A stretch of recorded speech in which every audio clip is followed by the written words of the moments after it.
Today, we are pleased to have Professor Shiv Vishwanathan as a part of our Republic Day lecture series. Professor Shiv Vishwanathan is an eminent social scientist and is currently a professor at Jindal Global Law School at Sonipat. We also wish to welcome the moderator, Professor Manu Chakravarti, members of the academia present with us today, and students across institutions that we have in our midst. I now request Mr. Vinay Kambipuram, the head of our Department of English, to introduce our guest speaker and the moderator. Good morning, everyone. It's happy to see that we have a very festive atmosphere here. This whole initiative of organizing a public lecture was conceptualized by Professor Rajaram, the former HOD of Department of English, who led us for almost 17 years at St. Joseph's College of Commerce. He envisioned this idea of us interacting with the public, and it energized the whole department to invite members of public, people who don't belong to St. Joseph's College of Commerce. We should be interacting with them. And we should also be able to identify people, public intellectuals, who have spent their lifetime thinking about the world that we're living in. So we've had exciting lectures over the years, each one of them engaged with contemporary India in relation to things that are happening all over the world. And here we are at the 5th edition of this particular lecture, and I'm really happy to introduce Professor Shiv Vishwanathan. I'll do an introduction in two parts. One, I'll do a formal introduction, then I have something to say. Let's see how that works. Professor Dr. Shiv Vishwanathan is currently professor at Jindal Global Law School, Sonipat, and director, Center for the Study of Knowledge Systems, OP Jindal Global University. He's a trained social anthropologist with a PhD from the University of Delhi. He's an Indian public intellectual and social scientist, best known for his contributions to science and technology studies and for the concept of cognitive justice, a term he coined. An interdisciplinary thinker, prolific writer, and delightfully bold and eloquent orator. Professor Vishwanathan's articles and writings reflect his dissection of diverse issues with a sharp and critical wit. His wide interests range from cognitive justice, urban studies, the sociology of corruption and ethics, the sociology and philosophy of science, history of technology and traditional knowledge, social movements, globalization, to the culture and politics of ecology, which feature in leading newspapers and publications such as the Seminar Magazine, Economic and Political Weekly, and the New Indian Express. We also have very distinguished public intellectual, film critic, thinker, Professor N. Manu Chakravarti. Professor N. Manu Chakravarti is a renowned teacher and critic known for his significant contributions to literary and cultural criticism. He has written extensively on various subjects such as literature, music, feminism, politics, and cinema. He has authored several books and published insightful articles on Indian and Iranian cinema, as well as the creative impulses of eminent musicians, creative writers, and filmmakers. In 2011, he received the National Film Award, Swarnakamal, for Best Critic. Currently, he serves as a visiting professor at several reputed national institutions and lectures on cinema and cultural theory. Okay, that's the formal part. I was talking to Professor Manu Chakravarti about organizing this particular lecture, and we both had one person in mind that we should invite Shiv Vishwanathan, and we were talking about him. And he used one particular word to describe Professor Shiv Vishwanathan. He called him a Rakshasa. Right? And I think that's a very apt introduction. Right? We have two Rakshasas on the stage here, right? And hoping that more people join into that club of Rakshasas.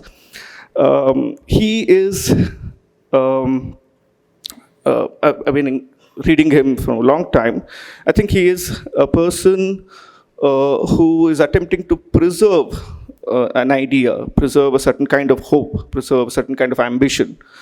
In that sense, he's a preserver, right, of a lot of things that we think have already become extinct. Right? We have the most wonderful duo on stage here, and we will allow them to lead this discussion, lecture and the discussion forward. Before Professor Shiv Vishwanathan's lecture, I invite Professor Manu Chakravarti to speak about the lecture, to set the context, to create a framework for what Shiv Vishwanathan is going to speak. I think that's going to help us engage Shiv's lecture in a much better way.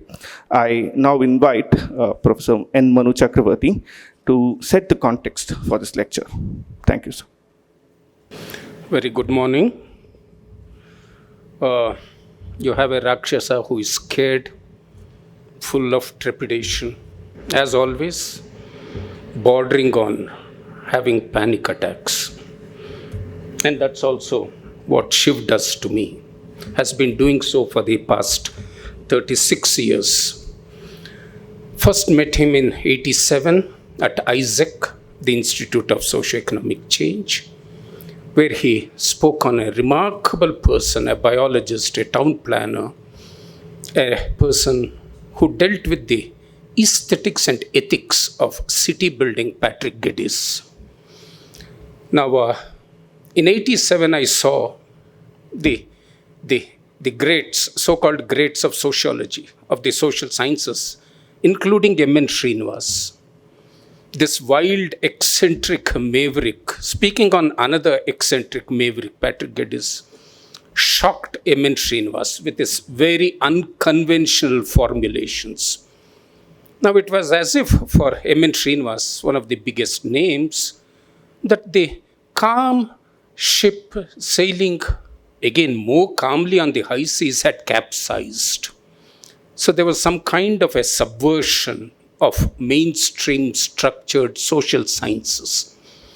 And that only Shiv could do and has been doing for the past 36 years. So from 87 to 2023, we have come a long way, looked at many upheavals, quite often broken in spirit, but not defeated, and also sustained by a certain kind of vision, which also comes to us from two people we greatly admire and whom I should invoke, D.R. Nagaraj and my own teacher, my guru, Professor Ananthamurthy. So in a way, it's also a dedication to them because they have also kept us going. Earth, ethics, and the Anthropocene. So I'm only trying to create a frame of reference before Shiv takes over and talks to us for at least an hour. I only propose to draw attention to foreground certain concerns that are going to figure in his lecture. And what Shiv is going to talk about have also been his major preoccupations evolving, changing. He modifies, transforms over the last 3 decades. In fact, we do know that there is no escaping the fact that human civilization faces a threat as perhaps never before. I would only say that broadly speaking, we could register 3 major centers of threat. One, the foundations of scientific and technological advances. Next, the unbridled power of the globalizing corporates, and the nexus with a very fascist right-wing political state, call it the nation state. It's almost like a conspiracy, open conspiracy. And third would be the almost total ethical neutrality of a very safe, secure, corporatized in consciousness middle class, the major beneficiary of this deadly combination. So a confrontation for each one of us would mean looking at what these things have done, these 3 sources, centers of authority and power. Let me just make some remarks on the scientific technological knowledge, the epistemology of it. But let me not make my comments here, but draw attention to 3 levels of discussion that took place between three eminent physicists of those times, because that will tell us what the problems are with the epistemology of science and when it's translated into technology.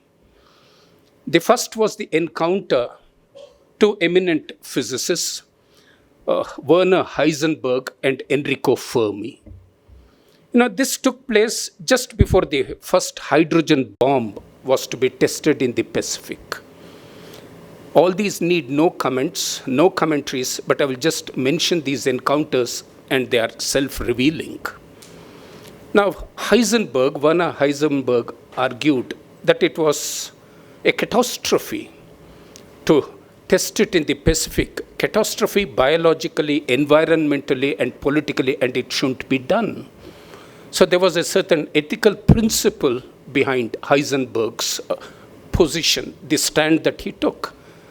But look at the contrast. Enrico Fermi, very distinguished, said, but it's such a beautiful experiment. So in relation to science, technology, epistemology of science, implications, you could have two different positions leading us, forcing us, compelling us to form our own notions of ethics in relation to the Anthropocene. The other relates to Robert Oppenheimer. Now again, such a great physicist. I'm not going to draw your attention to what he said, quoting the Bhagavad Gita. That's not important. But Oppenheimer felt agonized and spoke on behalf of several physicists who felt very guilty.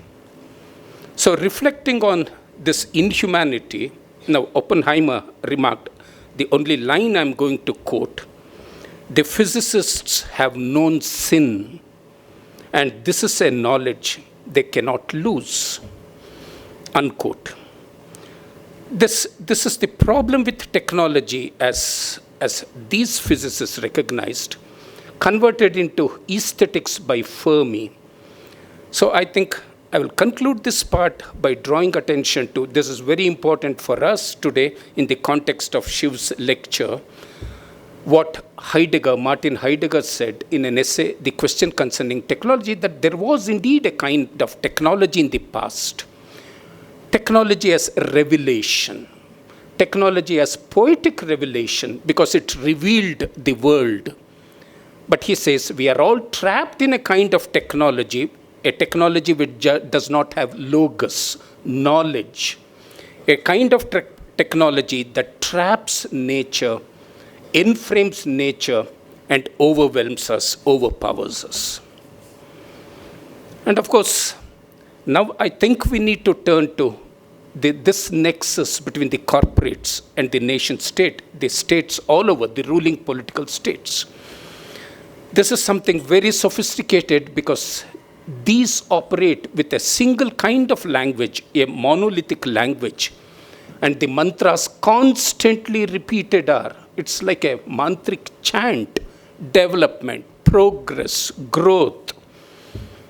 And as if these two areas, structures, ruling powers determine what growth, development, progress for humanity is all about. The whole problem is, and this has been Shiv's insistence, that these are not just historical developments, merely historical developments affecting us, but these control our imagination. These iron out other possibilities of using language. And so the possibilities of discovering new metaphors, new idioms, new languages also prevent us. That possibility is prevented. So imagining, envisioning alternative forms of life, modes of living, they're all ruled out. So it's this collapse of alternatives, all kinds of alternatives, that forms the greatest threat. We speak a single language. We seem to have erased all multiple metaphors and operate from centralizing, globalizing structures. Shiv has been struggling to deal with the idea of new languages, new idioms, new metaphors, out of which we can engender new modes of imagination. And through these modes of imagination, perhaps think of alternatives as far as the future is concerned.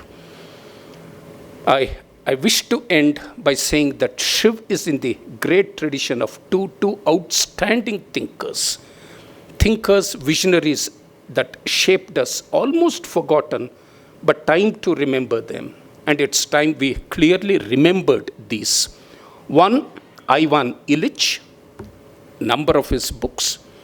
And the second, who combined spirituality with a sense of the cosmos, of the universe, a sense of Godhead deinstitutionalized, a religious cosmology which would also make religious institutions frozen, fossilized collapse.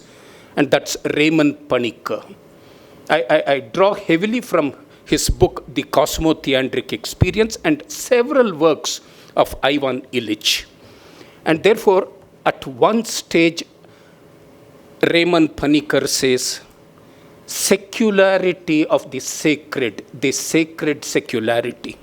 So how do we operate with a sense of the sacred when we deal with the personal self, the collective self, the private individual self, and the collective public self, and think of forming, shaping a new kind of ethics for ourselves, the earth, and hopefully avoid an Anthropocene, destroy this notion that we cannot, it's a paradoxical statement, destroy this notion, erase this notion, annihilate this notion that possibilities are not available for us.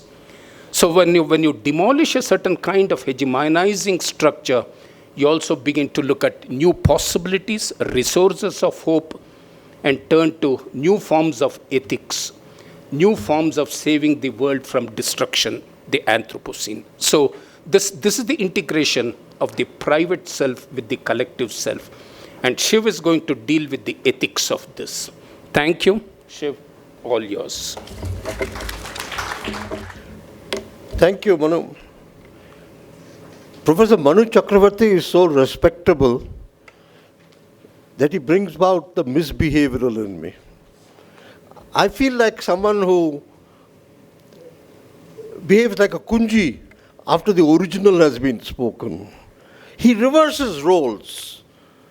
But I have one complaint about Manu and the rest. They don't gossip. No, I'm serious. You know, I was just going past Raman Institute, and I was thinking that no one gossips about Raman today. No, I'm serious, because he was a fantastic character. In fact, in the book I'm just writing, one of the stories is from Chandrasekhar. Chandra, Raman's wife, all are sitting together. When Raman in his imperious way says, I think I need a second Nobel Prize. And his wife looked and said, with one you are intolerable, with two you will be insufferable. It captures a different element of Raman. It captures gossip. Not in the negative sense of the term, but I find that missing in Bangalore Science. Whenever you go to Raman Institute or Institute of Science, you have a kind of standard format. Gossip is missing. And what to me really amazes is we take the Anthropocene so seriously, the gossip of the Anthropocene is missing. And that's necessary because the Anthropocene has not been fully articulated. Let me begin with one of my favorite Anthropocene stories by a remarkable Indian author, Mahashweta Devi, The Pterodactyl. It's a story about famine in Gujarat, in Bihar, and a young journalist goes to investigate, and then he hears a strange story that an old bird, millions of years old, has come to Bihar to die. And then he hears the even stranger thing. One of the young tribals identifies this pterodactyl 1 million years ago by saying, my cousin has come home to die. I must sit with him. The journalist watches, fascinated at this affinity, this rapprochement between bird, which is supposed to be extinct, and a young man. And then he realizes actually pterodactyl and tribal are closer, and it's he who's 50 million years away. I think there's something in the story that we have to understand about the Anthropocene. It's asking for a different language. It's asking for a different kind of narrative. It's asking for a different kind of storytelling. And that's where literature comes in. In fact, I'm wicked enough to suggest that actually St. Joseph's opens the Institute of Anthropocene. Because it needs a new kind of imagination, a new kind of storytelling. Even the scientists realize it. In fact, I remember one of the geologists telling me, stratigraphy is narrative. Every layer is a story. Every bit of geological time is memory. Anthropocene is about memory and the ethics of memory. I think we ignore these things today. We have the standard kind of introduction to the Anthropocene. Climate change. It's a battle between the developed and the underdeveloped, the capitalist and the non-capitalist. But that's only one part of the story.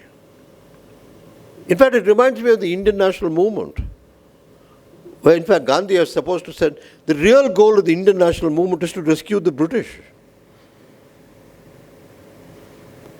Today, similarly, it's time the third world rescues the West. The West needs a different language, a different myth, a different kind of storytelling. Because when you look at it, narrative on the Anthropocene, it's straight. The word Anthropocene was discovered by accident by the Dutch chemist Paul Crutzen. Crutzen got the Nobel Prize for it. But actually, there's a 150-year history preceding this that no one talks about. The Anthropocene, if it ever was constructed by the Russian Vladimir Vernadsky. Brilliant. No one looks at the Russian School of Biology today. And of course, a French Jesuit priest, better known than most, Teilhard de Chardin. See, we don't look at the history of the term. We don't look at the confusion, the mystery the concept creates as it unravels. We produce a definition, and we think we have science. I think science breeds more on doubt and ambiguity than uncertainty. And I think this is something we have to understand today. So I want to begin by saying, forget climate change. You can switch on the fan. Let's think of something different. Anthropocene is an attempt to criticize science. It's the beginning of a new cognitive revolution. And science has been full of cognitive revolutions. Each cognitive revolution was an attempt to break the ethnocentricity of man. The Copernican revolution broke the centrality of man at the center of the universe. The Darwinian revolution broke the centrality of man at the beginning of evolution. Freud and Marx added to that questioning of rationality. And today we have reached a time when we are questioning the very role of man in the earth. The Anthropocene is an attempt to say that this new era named after the man, following the Holocene, is an attempt to destroy man, destroy the earth. In fact, we hardly use the term earth. Any progressive person from Narendra Modi to what have you will use global. Globe, antiseptic, puerile, emphasizing speed. Well, earth has a certain kind of warmth, a certain kind of steadiness. And I think the first thing we have to realize ethically is man is destroying the earth. It demands a new kind of trusteeship. But it can create a new kind of hubris by thinking only man can rescue the earth. And that's where Jim Lovelock actually said, you have to understand, Anthropocene is named after man's destruction of the earth to remind man that in a few million years the earth can shrug him off. We are a near extinct species. Let the ethics begin there. And I think this becomes very important. Because, we never look at the way biology has become ethnocentric. I remember lecturing at JNU and Romila Thapar looking disapprovingly at me. Because they said the trouble with historians is they're so ethnocentric that I'm reminded of Lynn Margulis's quote. He said, every time I hear a historian, I feel like starting a trade union for bacteria and their role in history. Take a simple thing. You call yourself a Cartesian self. You're more bacteria than Cartesian. How do you acknowledge the role of bacteria in the world? How do you realize that actually you need a new kind of evolutionary theory which goes beyond the mammal? And that's what Lynn Margulis does. Not just that she's feminist, but as feminist, she's able to capture the deep ethnocentrism of biology. In fact, the contrast between the former husband and wife, Carl Sagan on one side, and his ex-wife, Lynn Margulis, on the other, is stunning to watch. You need gossip to understand this. And I think we have to begin with this way. Science, in a deep and fundamental way, is an attempt to challenge the ethnocentricities of our life. And unless we understand the Anthropocene as an attempt to refigure the earth, to refigure science, and I think this becomes the second most important thing, you need a new language. You need a new language of storytelling. In fact, it's quite brilliant. In fact, it's very interesting. When Jim Lovelock coined the term Gaia, he got it from his drinking partner, the author William Golding, who wrote Lord of the Flies. And Golding says, you need a better term, something less scientific, something more mythical. And he coins the word Gaia, after the mother goddess of the earth. Immediately Richard Dawkins gets up and says, that's sacred. How can the sacred enter science? But the sacred is entering science. In fact, the number of movements following Gaia has been stunning to the scientists. In fact, I remember sitting next to a woman who was Ilya Prigoghine's collaborator. And she said, one thing we desperately need is a sacred in science. A sacred which is secular enough to understand the sense of limits. The creativity of limits. We go beyond primitive taboo. In fact, this discussion has come out in a fascinating way recently across tribal groups. Susan Simard, the biologist at the University of British Columbia, actually found out there's no such thing as a tree. A tree is not a monocultural monadic entity. Because when you look at the tree, you look at the up part. If you look at the root system, every tree is a neurobiological connectivity of 49 roots. And what is even more fun, Simard discovers that older trees are compassionate to younger trees. That when they're dying, they transfer the food in anticipation of death.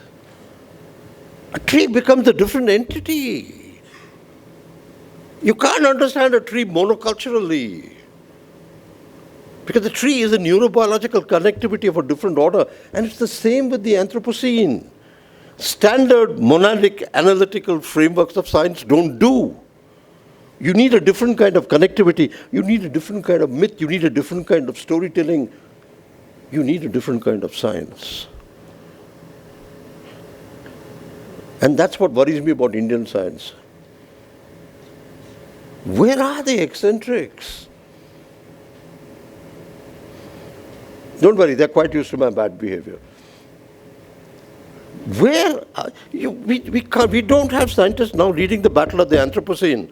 Raman Institute was going to do it before Ravi Subramaniam left for Australia. How do we create a new science of the Anthropocene?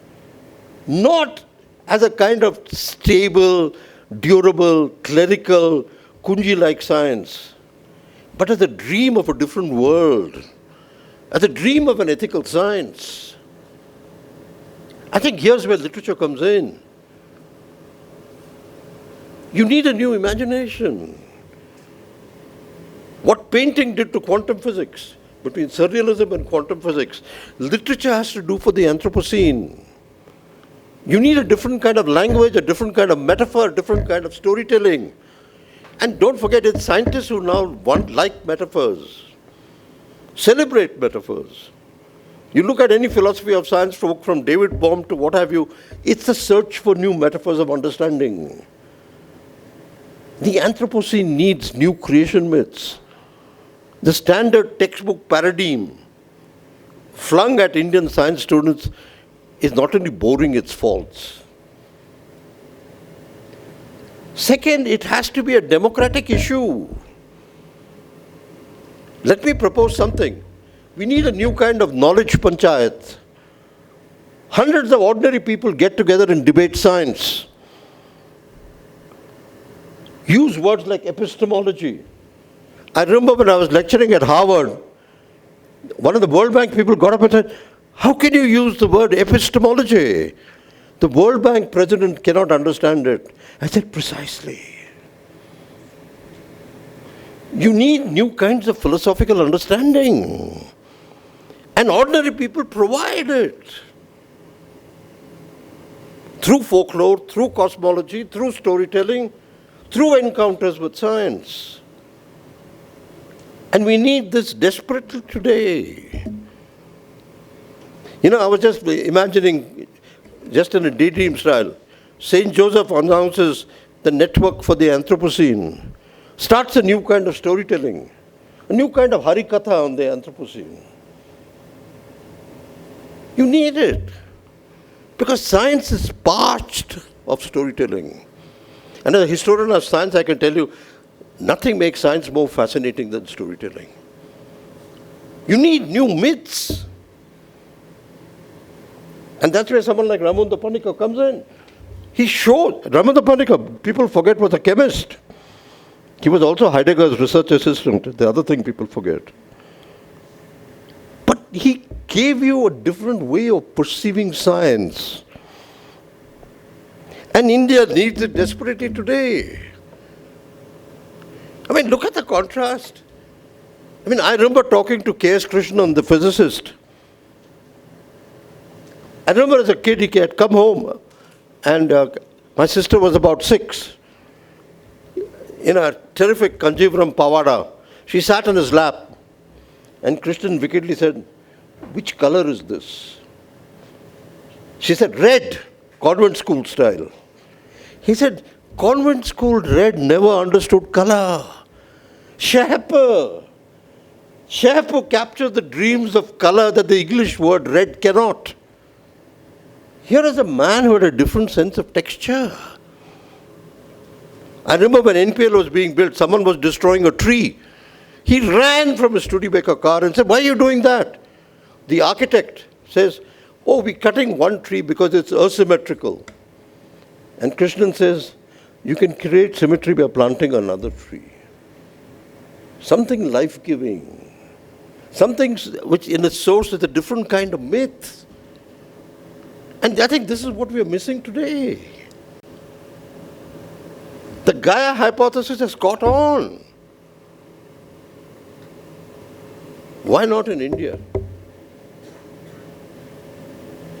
Let me push this even further. I think one of the interesting things that I want to link the whole idea of the Anthropocene to is the current knowledge systems don't work. You can't teach Anthropocene with the standard college you have here. The standard specializations. And that's what Jim Lovelock discovered. He could never discover Gaia as long as he worked only as a chemist analyzing his little periodic tables. It's only when he went out for a drink and dreamt a myth that he could do a new science. I'm not inviting you to a drink, but at least let me invite you to a new science. Stupendous, generous, remarkable. We need to revolutionize the university. You need a new holism, a new way of thinking about knowledge, a new way of thinking about cosmology and knowledge. We don't have it because we do it through a textbook. I remember talking to a scientist who suddenly told me, oh, it's all about paradigms. So I asked him, do you know the origin of the word paradigm? Does anyone here do? Thomas Kuhn is always cited as the man who wrote Structure of Scientific Revolutions. But Kuhn didn't coin the word paradigm. Ludwig Fleck did. And where do you think Fleck coined the word from? Ludwig Fleck was living in a concentration camp, Buchenwald. And as a chemist, he had to produce drugs for the German military. He realized that he was so powerful as a scientist that he produced placebos for years. And the German army took it. He said, if this is consensus, and if this is scientific consensus, what is the paradigm? How do we challenge the current paradigms of science, which is what Anthropocene is saying? Madhav Gadkar pulled it brilliantly. He said we should have a constitutional trusteeship of rice. We have 150,000 varieties of rice in India. How come we don't have a constitutional trusteeship of rice? In fact, this point was brought to me brilliantly by Wes Jackson, the botanist. I told him, America is the fountain of the information revolution. And Wes Jackson, in typical American style, said, idiot. I said, now what? He said, your turn to be yelled at. He said, America had 166 varieties of apple. We reduced it to 6. You have 150,000 varieties of rice, and you're saying America is the source of the information revolution. You have to redefine your terms. We have to look at diversity in a different way. And in fact, it leads to a challenge to the Enlightenment idea that the West was brilliant on liberty and equality, but was lousy on fraternity as difference. Now we have to bring in plurality, because the Western idea of liberalism, tolerance, doesn't give you difference. The West is standardizing the world. Only a country which has 300 Ramayans can pluralize the world. Imagine if you had 300 different myths of the Anthropocene. 300 ways of looking at color. It brings a different notion of memory. And it reminds me of the song of the dodo. There was this scientist from New Zealand who was mystified that the dodo had disappeared. The dodo gets bad publicity. It's seen as a dumb bird. He said, no, this dodo must have been something significant. And then he realized that wherever the dodo had disappeared, a number of trees had disappeared. And he was mystified at the connection. Till one day he saw a turkey eating a seed. The endocarp was so thick, the turkey had to swallow it and regurgitate it for the seed to germinate. And that moment the scientist understood the connection between the dodo and the tree. He immediately caught hold of the old trees which had disappeared, grabbed the seeds, fed them to the turkey. Within a few weeks, a new set of trees re-emerged. Connectivity, memory. This is a part of the ethics of the Anthropocene. How do you remember? How do you make sure remembrance is not museumization? In fact, it's fascinating that one of the great debates that Anand Kumaraswamy fought in the national movement was against the museum. In fact, he said, India should fight a guerrilla war against the museum because it creates a taxidermy of memory. Memory has to be alive. Memory has to be open to storytelling. And an Anthropocene is an invitation for that.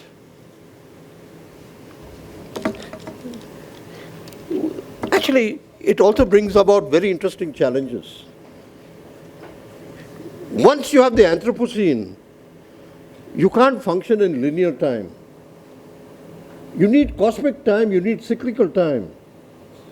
In fact, I remember when the Brundtland report was published, I showed it to a tribal anthropologist. She said, "Ye to bahut अंग्रेज hai." I said, "What do you mean?" She writes in linear time. How can you have sustainability in linear time? You need cyclical time. Can we bring cyclical time to our constitution? Can we break the linearities of second-rate development? An Anthropocene is an attempt to show the earth doesn't need the current model of development. In fact, the earth needs a new kind of economics and a dream of a different science. That's Anthropocene. Let's not domesticate it and tame it into some matriculate subject. In fact, I remember Ravi Subramaniam telling me recently, the sadness is Indian scientists are no longer eccentric. He said, we are the best kunji makers in the world. Give an Indian scientist a chance, he produces the best summary of any theory. But the original doesn't belong to him. It's time we reclaim the original. It's the ethics of originality that I'm looking for. In fact, when I was working at Raman Institute, I met this French scientist who said, "You Indians were brilliant dreamers." He said that Adda was a part of your civilization. Why are you now behaving like Chinese, thinking termites create science?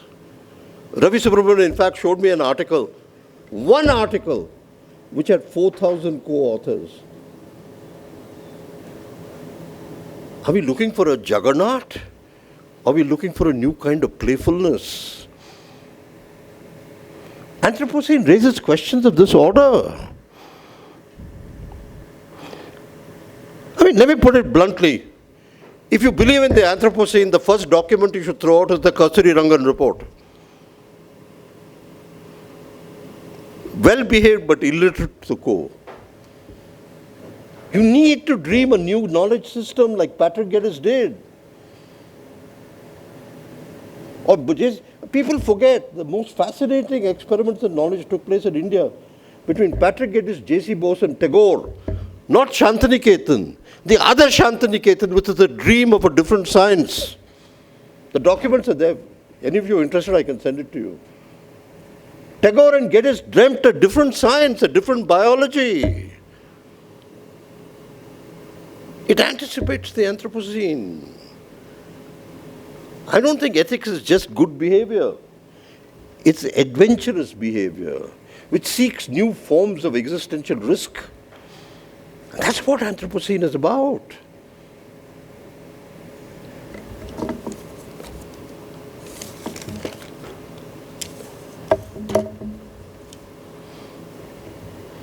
Let me make I've got 5 minutes, two simple propositions. This is not the job of the scientist. What we are proposing now is each university, each school becomes responsible for one dying language, one dying species, and one dying craft. Because it says two things about the Anthropocene. Interdisciplinarity is trusteeship. Trusteeship was memory. And Anthropocene is a new life-giving ethic for a different kind of evolution. And I understood this very well when I was working with Dastakar in Hyderabad. And one of the weavers produced the original indigo. Stunning. The first time I felt like stealing a piece of cloth. And my sense of fashion, as most people will say, is disastrous. Color. And the poetry of color needs to mark our constitution. In fact, I remember a historian of color talking about Indian nationalism. He said the British talked about the most colorless of colors because it was a composite of colors. It's called khaki. How do you dream different colors? Is as much a part of the Anthropocene. How do you dream a diversity? How do you sustain 2,500 oral languages in India? when the government of India defines language as a form of script, 2,500 languages can disappear. But what if each community takes over one language and starts speaking it? A different memory, a different cosmology, a different ontology. Anthropocene is just not about the future. It's chirological in the way Raimundo Panikkar put it. And the man who put it best was the Sinhalese judge, Veeramantri. When the Tahitians were fighting against the French nuclear testing, Veeramantri ruled on behalf of the Tahitians and accused the French of violating the rights of the future. We need the rights of the future in our constitution. That's what the Anthropocene is saying. And the future not as a disjunctive future, but as a part of our present. Anthropocene is a different science, a different ethics. Dream it, discover it, it's with you. I'm just hoping Bangalore can be the center of it. And I'm not talking about Indian Institute of Science. I'm talking about every college, every school in this place. In fact, as one of my friends put it, a dancer, he said, it's time we choreograph science into difference. So it becomes a dance, a dream of diversity. That's the invitation to the Anthropocene. I hope you'll accept it and become inventors each in your own way, storytellers each in your own power. It's not a search for respectability. In fact, remember, the two scientists Manu mentioned, Ivan Illich used to be regularly beaten up by the US Embassy. And Raimundo Panikkar was the bane of the Pope. It's only his friend Enzo Paci who saved him. And the one thing I miss is, Panikkar and Illich were great friends. They used to spend every year in Banaras gossiping. It's a pity. There's no record of some of the most, what could be some of the most brilliant conversations between two philosophers. Imagine what they could have thought about the Anthropocene. I'll stop here. Yeah?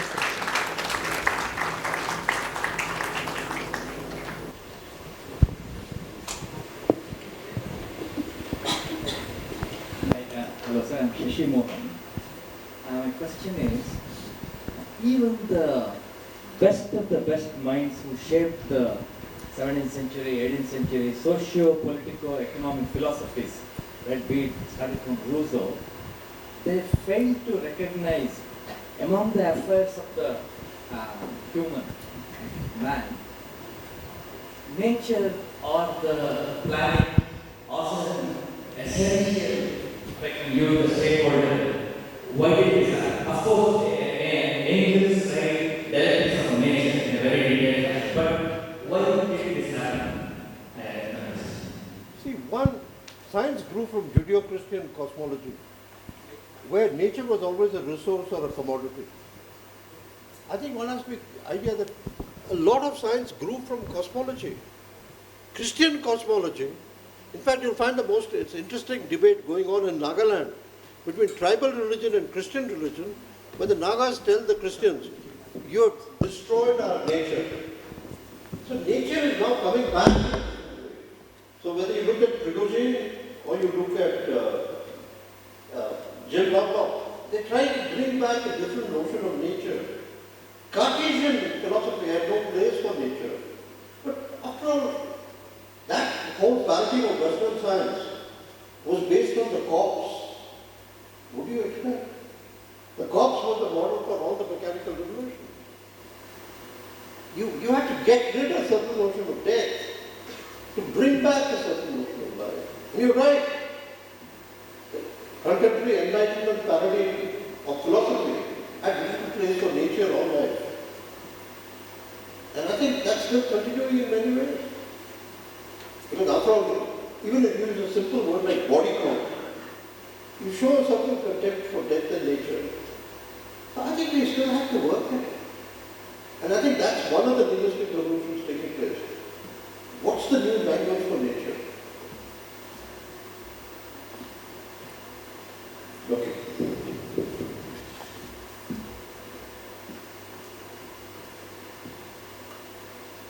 Just a supplementary question, if I can ask. Yeah, go ahead. On the James Lovelock's Gaia hypothesis, how seriously this is taken even in the scientific community or in the likes of Global Economic Forum or the climate change or the United Nations? So how seriously is this hypothesis taken, Jesus? I'm glad Lovelock was not taken seriously in the beginning. Because it's actually only when Lovelock and Lynn Margulis combined that you produced a new kind of science going on this. Lovelock alone was not so popular. Because remember, he was an autonomous scientist. He was working with no one. He was only a consultant. But when Lynn Margulis got together, then the nature of the debate changed. And it was quite fascinating to see both of them together. In fact, some of the best stories of Lovelock and Margulis are written by Carl Sagan's son, Dorian Sagan. If you're interested, I can pass you some of that stuff. Fascinating. It takes time. I mean, even if you take someone like Babilow, after all, don't forget, he gets sent to the concentration camp for dreaming diversity. So it's not as if there have been attempts to create a different idea of nature and a different notion of diversity for nature. But it takes time. And that's been one of the secret struggles of modern science. I mean, I remember, if you read Arthur Wallace, he's not just this Darwinian. He is the first person who proposes this. That a science that is movement of domination must invent alternatives. And he works it out for the Malaysian archipelago. But we don't look at Wallace. We don't even look at him despite the fact he was the first advocate of Indian independence. So I think we need a redoing of history of science also. Because the dissenting imaginations have been powerful, but forgotten. Worth pursuing.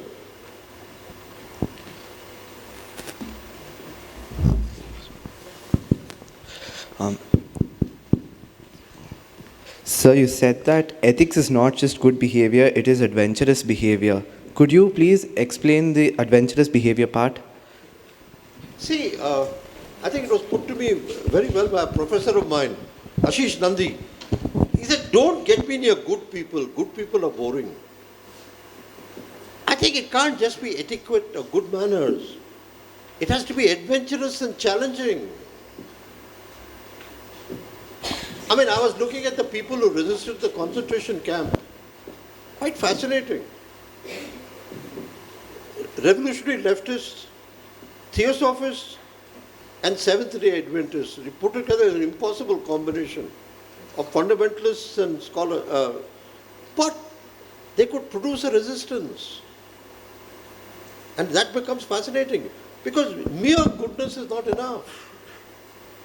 And I think one of the things we have to learn to do, all of us well-behaved convent school kids, is to now invent a new kind of ethics, which can challenge. Do we say government is good, so we must follow it? Though the government happens to be a friendly chap called Modi? I think the question has to be drawn in different fields. It's happening with fascinating consequences. You know, what we are starting a new institute of ethics. If you're interested, we can conscript you. No. What exactly Shiv means is if you're good, it could also mean subservience, obedience to authority, unethical authority. So good is a definition given by those who try to control you.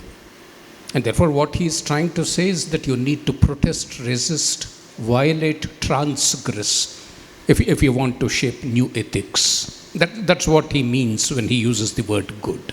Because good can also mean submission, obedience. Today we have commodified nature and lost the sense of sacredness. Nature is what? A resource, mineral, something to be bought and sold in the market.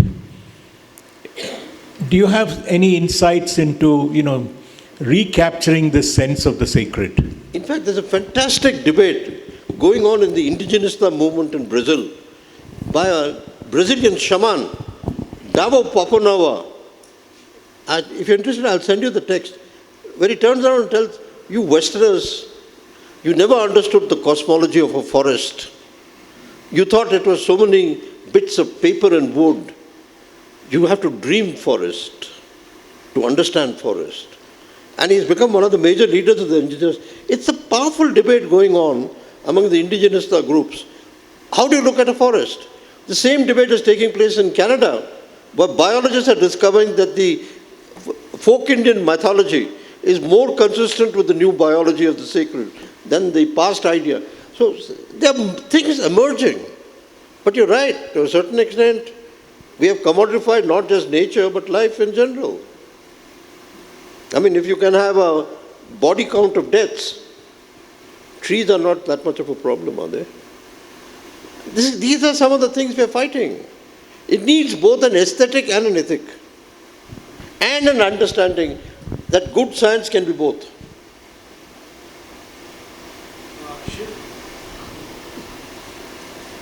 Yeah. I can give you a more fascinating example. I was just telling them. Hans Jenny, the soil scientist in Berkeley, he comes from a peasant family. He used to throw slides of pictures on the floor, on the wall, and tell the student, what is it? The smart ones in the first row would say, Monet, Impressionist. He'd laugh and say, no, it's just pictures of soil under a microscope. Soil under a microscope is so beautiful. So he said, now can we fight for the rights of soil? They're coming, they're bits. But as I told you, they're still anecdotes, not paradigms. Sir, good afternoon. Can I? Please. Good afternoon to both the lecturers. So I've seen a few videos of yours on the Gaia here and there. Okay. Now the question is, what role has spirituality in a man's life? Because the concept of spirituality and religion is always mixed up most of the time.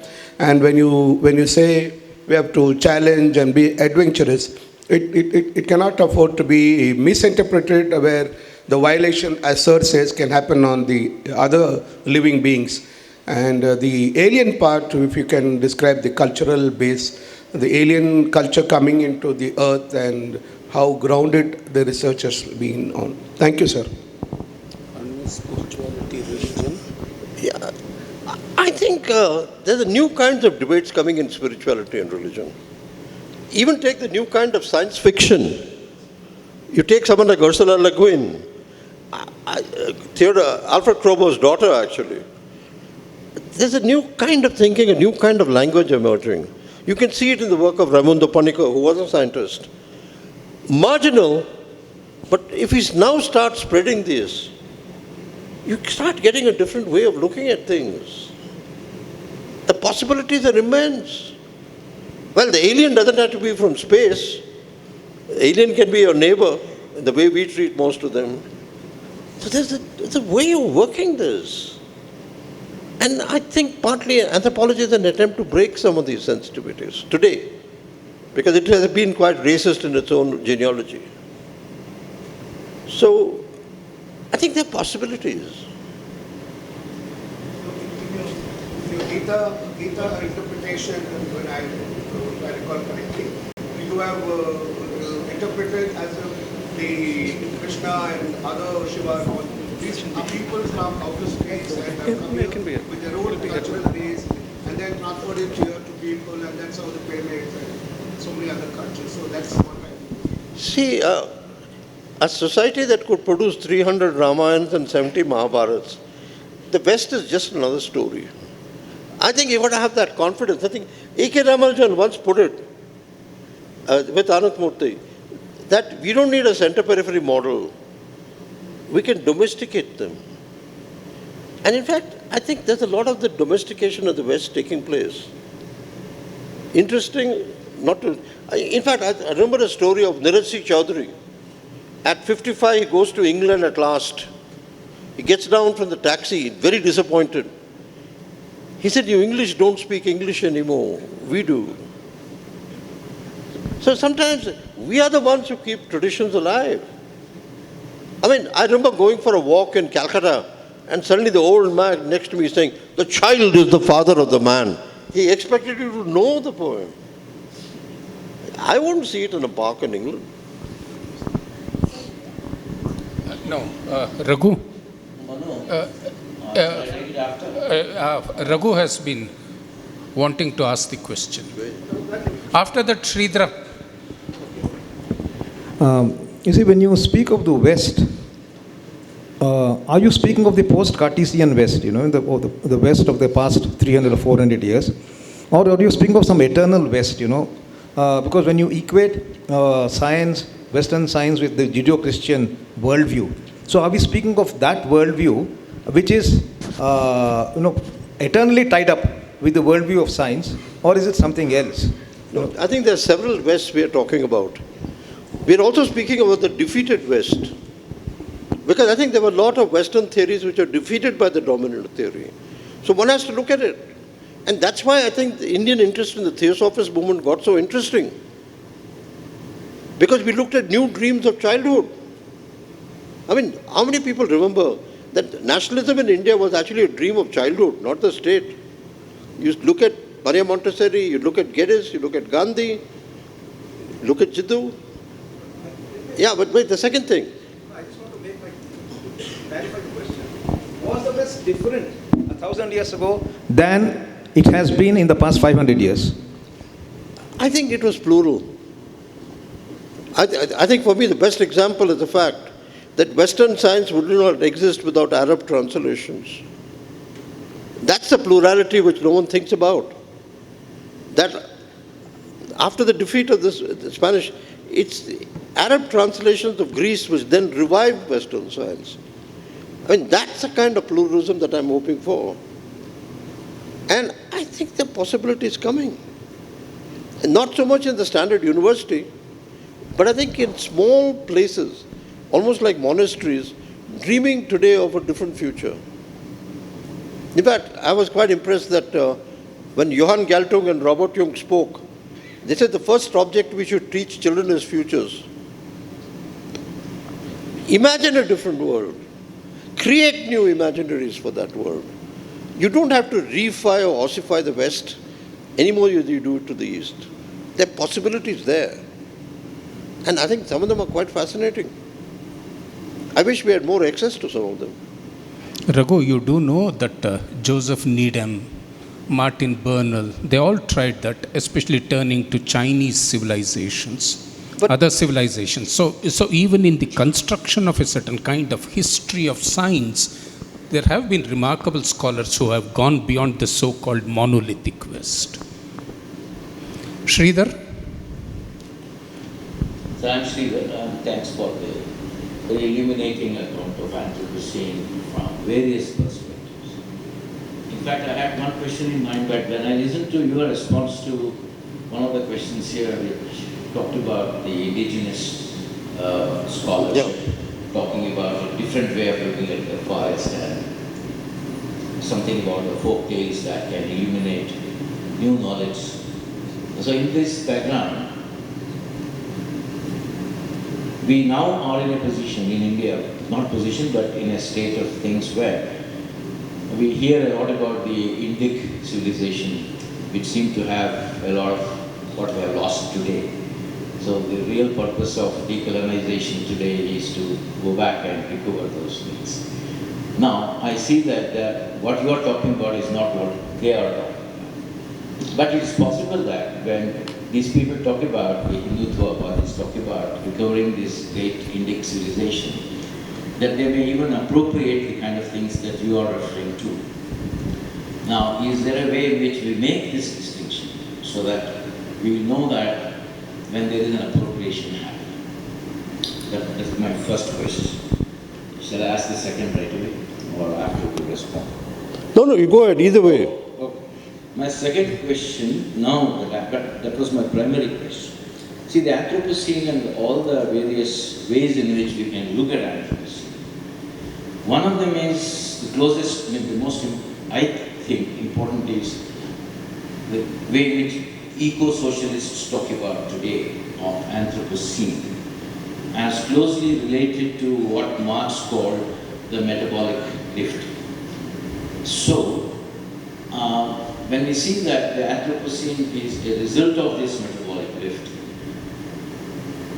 so don't we have to now think about conditions that can sustain plurality and other things that we cherish? And that is possible only through a socialist order. This cannot be sustained under capitalism. Then why is that most of the intellectuals in India feel a little hesitant to talk about socialism as the alternative that can address the question of Anthropocene? You make me a bit wicked, because you just reminded me of Anand Murthy, who said, socialism can survive everything except socialist realism. I think when you're talking about socialism, it's an unfinished project. We have to rework some of these things. Yeah, but I think that's happening. In fact, if you look at it, the idea of socialism in the indigenous movements, it's of a different order. And I think it's also very important that we read dissenting Marxists, from a Theodor Schanin to a Rosa Luxemburg, to show the plurality of Marxism. We don't do it. But I sometimes get a confession of a kind which I find wonderfully exciting. Sitaram Yechuri didn't realize I was standing behind him when he said, I wish the CPM could be a bit like the Bhakti movement. Possibilities. Of course, when we refer to socialism today, we don't think of the parliament. But I think many of them in their doubts are now realizing we have to go back to culture and plurality to rework ideology.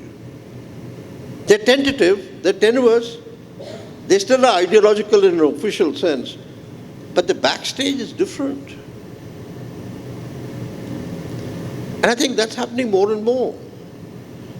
What we need is a bit more of what I call the availability of eccentrics,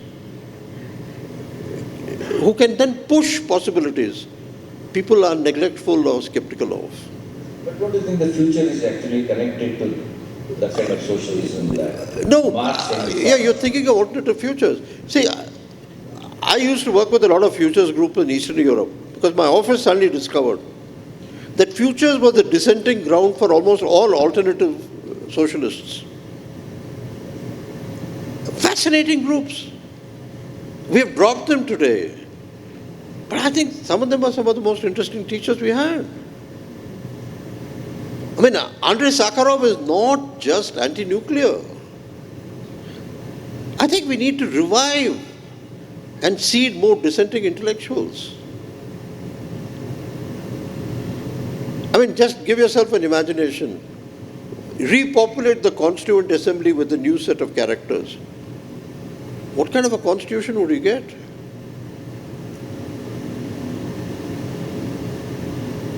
I think we have to play this game out. And I think it's coming more and more in aesthetics, poetry, sciences, pedagogy. We have to push more for it. Unfortunately, the smell today is conventional. Any more? What about the first part of my question? The first part of his question. Oh, sorry, I forgot that. What was it? You want me to rephrase that? Huh? No, I was wondering that in this search for alternatives and looking for indigenous knowledge systems, there is, today we have this in India, a tendency to look at as if everything was already there, available, always already. He's referring to the So- right-wing appropriation. It's possible that... Wait. I have to warn you. Where do we really... You know, one of the saving graces of the right wing is its illiteracy about culture. Sorry, we have this contention regularly. They pick up the headlines. But I give an example. Because of my anti-right-wing thing, I was called to the RSS office. And they said, "Aap humse debate karenge?" I said, "Yes." I said, "Let's debate Madan Mohan Malviya. You guys don't know a thing about him." He said he was the founder of the Hindu Mahasabha. I said, "That's okay, but you never realized he was the hero of the Industrial Commission report." I don't think the right, which you call the right today, is all that culturally literate. Thank God. And you go meet any bunch of them. I mean, they're better on Bollywood than on culture. Try Advani for China. Yeah, excuse me, sir. Can I? Yeah. Sure. This is in connection with what Sir was also saying. I will reply to the first question. Yeah, go ahead. We are in a situation wherein which, as much as we speak about, there's certainly a danger of romanticizing people's voices. Because what we see now is let me phrase it as an undeclared emergency, but in which there is this unholy trinity, if we were to say, of the industry, the rightist nationalist government, and possibly the military. And in this case, what would you think is perhaps a response, knowing that protest is now criminalized of all sorts, especially as regards the environment? So let me put it more strongly. Thank you, sir. The only way you can be Indian today is to be anti-Indian. What I'm trying to say is, today it's become that way. But look, there's still enough pockets in civil society. And that's why the university becomes important, to create these alternative imaginations and sustain them. I mean, I meet so many people nowadays in the South who are each sort of cultural sources which no one knows about, whether it's music or agriculture or craft. I think now one of the things we have to do is to get this memory back into operation and bring it to our schools and colleges. I think that's the part which is missing. The ones who celebrated for themselves. I plead guilty also. But more and more one is trying to work with activist groups. It takes time, because immediately you're seen as suspect. But you better get ready to be suspected over the next decade if you want to be anything intellectual. I mean, we have no alternative. I mean, it's a time, as you go around soon, all of us will be urban nakshals, which is the standard phrase for any dissenter. You have to break it, but at the same time keep yourself open to critique, so we don't reify our own into an ideology. It's coming. It's in pockets, it's marginal, but it's interesting. I mean, I've been looking at some of the archives. I mean, some of the agricultural scientists who have worked on diversity, Yagna Iyer and others, stunning. Who talks about them? I mean, who talks about J.C. Bose's work on, the later work on botany, and his dream of a post-Germanic science with Geddes and Tagore? I think part of the thing is we have to recover the national movement and the debates on science. We killed it, because we never saw the eccentricities of the national movement. We wanted a standard package. Some of us are now building an archive of this. If you're interested, we can put you in touch. If you go to jail, don't blame me. No, because it's very clear that this is risky business from now on. I mean, to go back and question the official view of culture is turning to be anti-patriotic. All of us know it. But the problem is, it is not as if the RSS has a very good theory of the West. I mean, you read Modi's speeches, you go to sleep. It's like something out of Madame Tussauds. But how do we break that dominance? It's not easy. Because we are the ones looking stupid. He looks textbook perfect. It's not going to be easy. So this can't be just a drawing room conversation. It's a struggle for a different worldview. And that's going to take time. I think partly that's what you were saying. Wait. Hello, sir. Hi. First off, before I ask my question, I really like your voice. The way you speak English is very fascinating to me.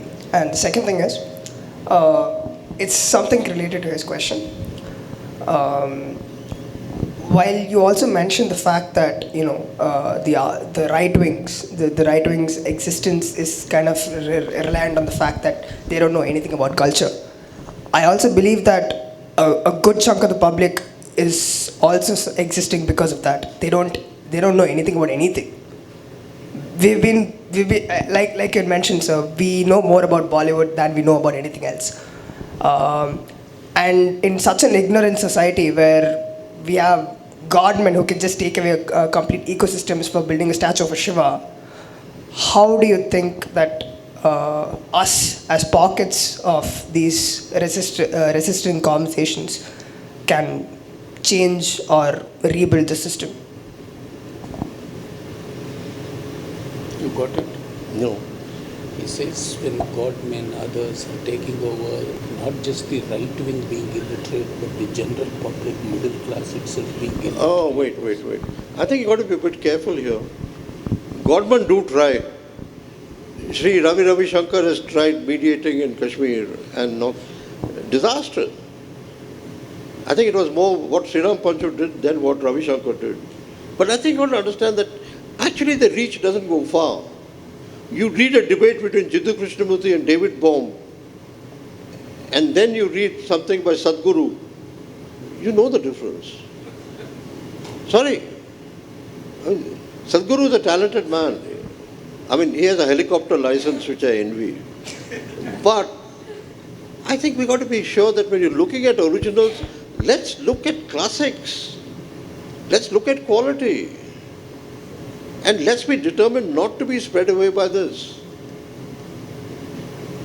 Because I think more and more, many of these, I'll give you an example. Ashish Nandi's study showed something interesting. That the most communal people come from a generation which hasn't seen the partition. Because the ones who have seen the partition, even the victims, celebrate homes they've lost. But the new generation, which many of whom are in the RSS, are the most intolerant. They don't know what we call the other side of the country. So I mean, one has to be careful. But I think we need a kind of scholarship to challenge this. And I think some of us are getting rather well behaved. Can Hinduism play the role of dissent to remove patriarchy and caste? It's a very pluralistic tradition. Yes. And we have not explored this possibility. We have not explored this possibility of dissent within Hinduism. I see Indian spirituality as a kind of spiritual laboratory where all kinds of things are possible. I agree. And that has come to a, No, but I think now we are trying, some of us. I mean, you take, in fact, it's a broader debate than Indian spirituality, but people like Raimundo Panikkar and Ivan Illich are also being involved. I think there's a new kind of efflorescence of ideas. I mean, I'm now just teaching, though I'm not the most capable person, a course on gurus, mystics and shamans. The ideas are fascinating. But it takes time, because first I had to sort of exorcise my secular soul to read it as a standard left kind of. But once you discover it, the insights are tremendous, and you're right, it's a laboratory. In fact, I wish we had ashrams which were laboratories of the mind, which could capture this. So there are different new projects coming into being. Whether you look at food, I mean, I was just reading the relation between Vivekananda and the Bengal famine. Stunning. In fact, if you look at some of the records of the Ramakrishna mission monks working on dead bodies in the famine, you really wonder where the concentration camp ended and Bengal famine began. Tremendous records about memories of death and what to do. We need to recover these archives. We're doing it in a small way. But I have one problem. I can't locate the archives, because the minute I get to the government, it will destroy most of them. Where do I locate it? Except by spreading it, pluralizing it. That's part of the challenge today. But I still think we have enough eccentrics. Though it's a dying population, I agree. to sustain many of these visions. Only thing is that many eccentrics pretend to retire and think they have nothing to do with the world. I think they need to come back. We need to talk in a different way. Different generations need different memories. I mean, just take, when you look at some of the older generation talking partition, it's stunningly different from anything the foreign ministry would produce. But culture has to come back and educate governance. It's not the other way around. How do we do it? How do we set the debate? I'm not sure I know. I think the whole generation of us, we didn't take religion seriously. That's why the right nationalists, religious nationalists have hijacked the debate. I think the discourse needs to be... Okay, I'll give you an alternative suggestion. Make our schools more playful. I mean, the other day I told IITs, they have done more to destroy childhood than any group I know, with entrance exams. Allow for different cultures, allow for different languages to play. What happens when an ordinary laborer speaks 5 languages and a convent school girl speaks only 1? Where does the pluralism disappear? A lot of what we are doing is standardizing culture. We need different ways of looking at this. But there are experiments which will need more than one session. We have to quarrel our way through several experiments. But it's time. I think a group would do that was the old Hegodu drama group. They debated. At least for a certain period, there was fascinating debates. I haven't been there for some time. But the possibilities are there. You can see it sometimes in science, debates of older generations of science, talking everything from Bose to Raman. But we need to keep memories alive. We're losing it, and we're losing it pretty fast. And it's not just in spirituality, because a lot of these subjects to me are equally spiritual.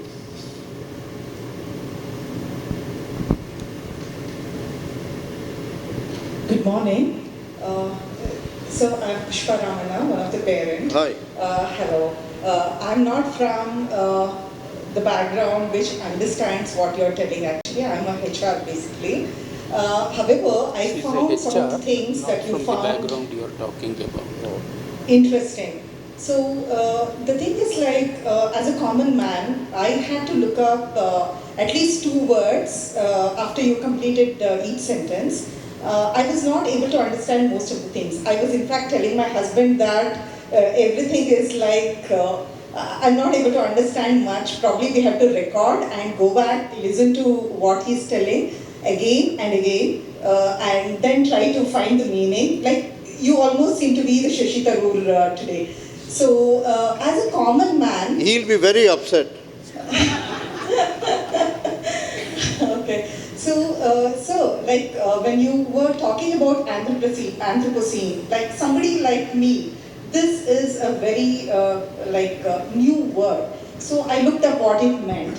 However, like my belief is like instead of human beings trying to save the earth, earth knows how to save herself. So she'll bring about that kind of like probably we human beings have to think of saving ourselves by the way we are being so careless about things, politicizing everything. When you see Joshimath sinking, nobody is bothered. Sonam Wangchuk is like, he is trying to tell people what he is going through. Like when he tells something good about any political group, then everybody listens to him. But if he's actually speaking something about the good of the mankind, of the earth, nobody wants to listen to him. Everybody is interested in boycotting Bollywood. So why is it that some people are able to create this much kind of interest in nonsensical things which actually have no impact on regular life? It is, what I understand is because they are able to convince others that this is interesting topic. So it is important for intellectuals to come down to the level of common people and try to make them understand these things, the impact it has on their lives, on their children's life, So on the next coming generations. So I feel like people like you should be voicing your opinion more strongly, making the government hear you out. It could be Congress, it could be BJP, it's none of our business. It is ultimately they are there to serve us, right? We don't seem to have understood that like as a population in India. Nowadays, there seems to be too much of hero worshipping without even thinking what they're doing, why is it being done. ISRO scientists being told not to discuss it with others, Sonam being house arrested. So those heroes all of a sudden become villains when they try to raise concern. And we are talking about LPG cutting down on fire roads, pollution. Is it really happening? Can ordinary man, a farmer, afford 900,000 rupees for a gas cylinder? We have been asked to give up subsidy, right? So give up subsidy for life. And what is happening with that money? Only one time a person will get a gas stove and cylinder. Then the second cylinder, they are not able to afford it, and they will go back to fireworks. So this is not serving any problem. So no solution is being looked into. So intellectuals should try to get in the midst of people, not just intellectuals seated here. Okay. So if you really want to help the country, I request people like you to go and meet people, try to make them understand what is happening with them, the kind of wild things they just speak about others and how damaging it could be. I'm not for any particular religion. Secularism, to me, I believe that everybody should be treated equal. No majority, no minority. Everybody should be treated equally. No, what do you say, like vote banks. Can you please cut short and frame it as a question, because there are others. I think there's something interesting emerging. In fact, it reminded me of a meeting I had last week with the general's wife. She looked at me and said, "Young man, don't ruin my breakfast with your English." I think you've got to be a bit careful here. I don't think intellectuals talk down. I think a lot of intellectuals today are trying to learn what's happening on the ground. That's part of the learning process. Allow us that. We have made mistakes. Yes, we have been pompous. But somewhere, I think there's a new search going on. Do we have time, sir? Okay, let's do a simple thing. You sit and quarrel with me over the next few weeks. No, because that's the only way. I have the ability to quarrel with you. If you meet some of my friends, quarreling with me it's a kind of a vocation. I think what we have to see is where can we meet to be more constructive. So let's give it a try. Okay?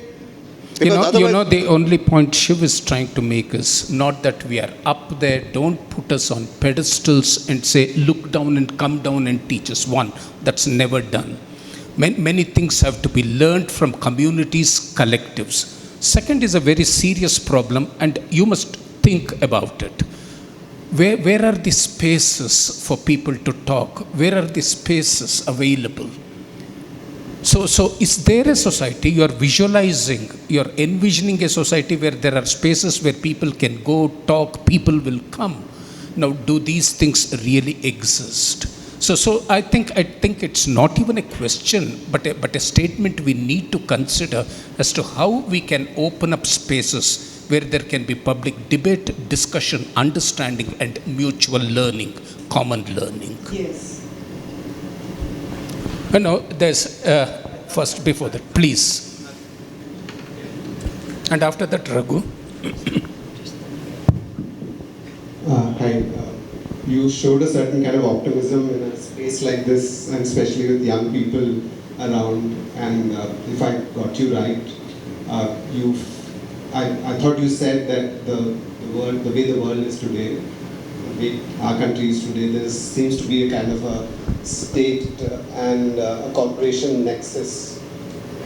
One of the solutions I remember towards the end of your speech was to perhaps each of these university spaces take up a project of maybe nurturing a language or a species. I fail to see a thread connecting how that solution would shape this state corporation nexus. Or maybe you could clarify that. Oh, I don't want to shake people. I just want them to be more playful. Think of new possibilities. You see, I don't want immediate solutions. But I think a new generation can think differently, be allowed to be more playful, discover alternatives. Why do we have to turn I'm more worried about the school being an authoritarian system. Let's invent, let's experiment. I think there are tremendous possibilities. Try it. And I don't mind being optimistic. It's not naive. I think there's a lot that's interesting and playful and constructive in the world to talk about. Maybe I was lucky. I worked with extraordinary individuals.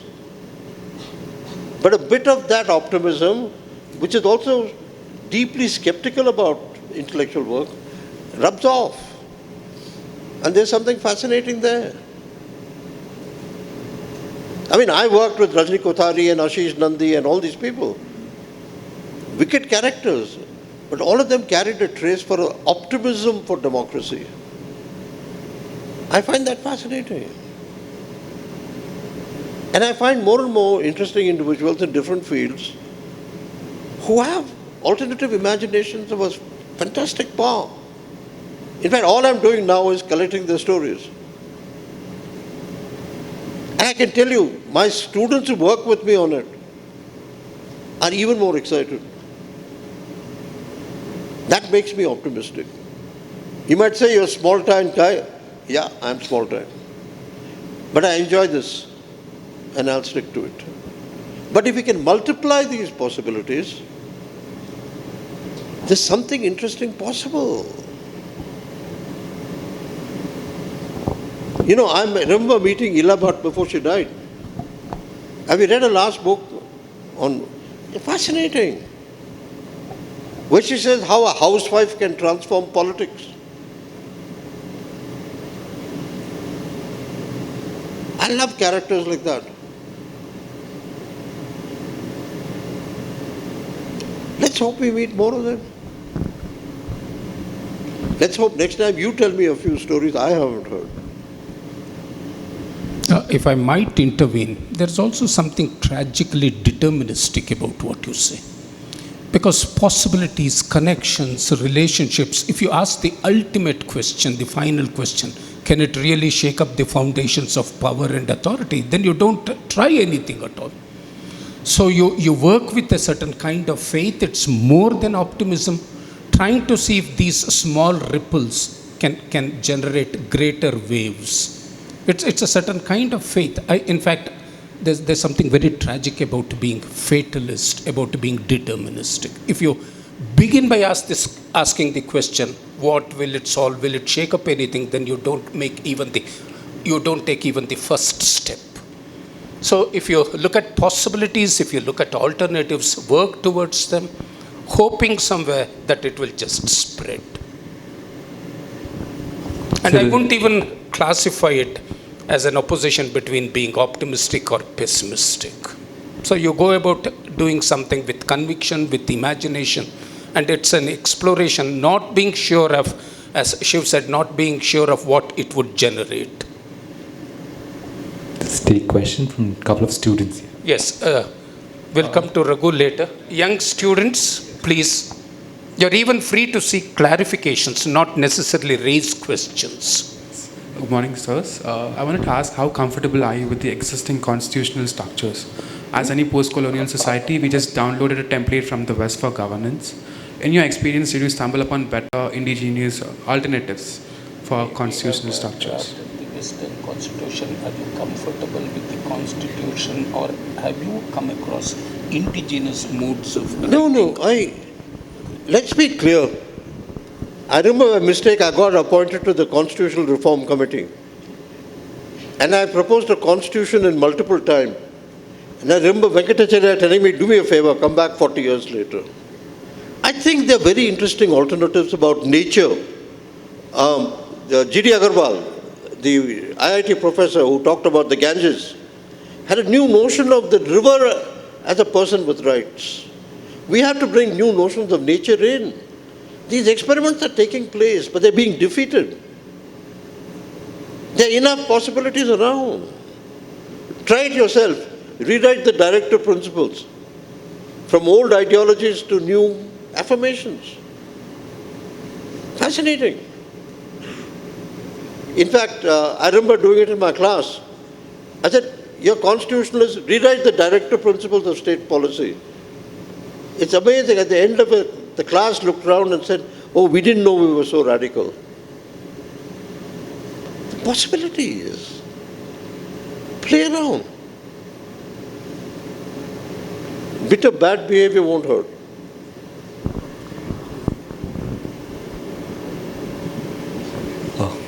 Good afternoon, sir.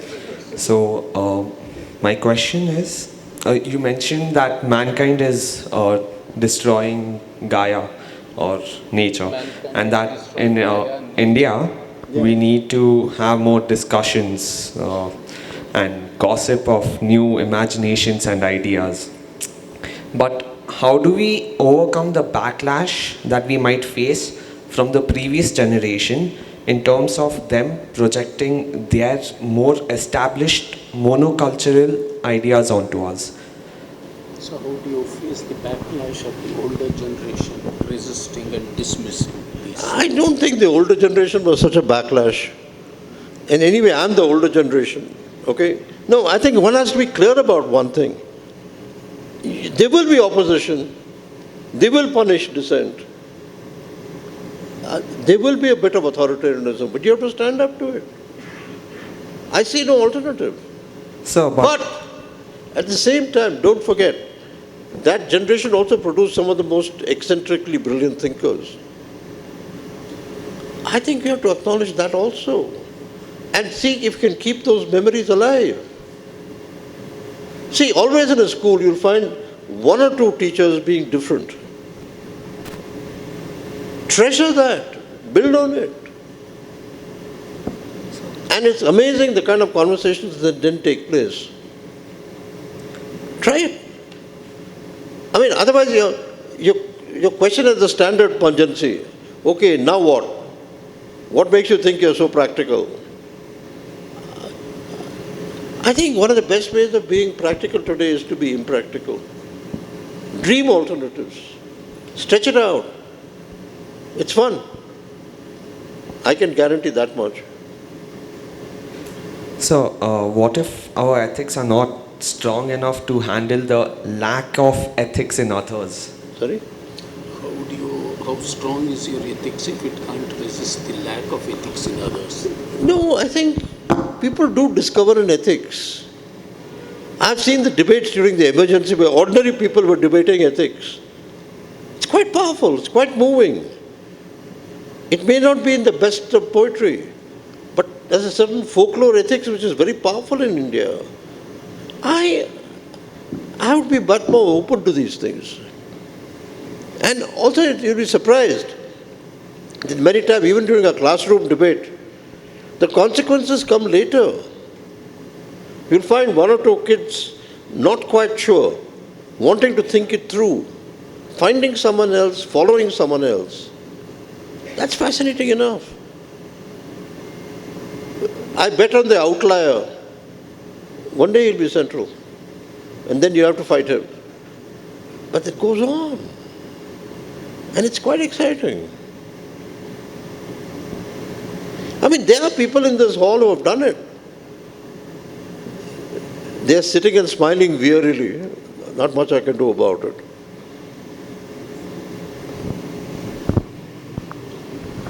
You take over. Younger people, students, we'll just go and we'll come back. No. So there. Question, yes. Hello, sir. You gave us the insights about the effects of Anthropocene and where it is leading us to. Is there an end to it? Is there an end to the Anthropocene? Sorry? Is there an end to the Anthropocene? Give me your email, list 5 keywords. How many articles do you want? About 50? No, I teach 3 or 4 courses on it.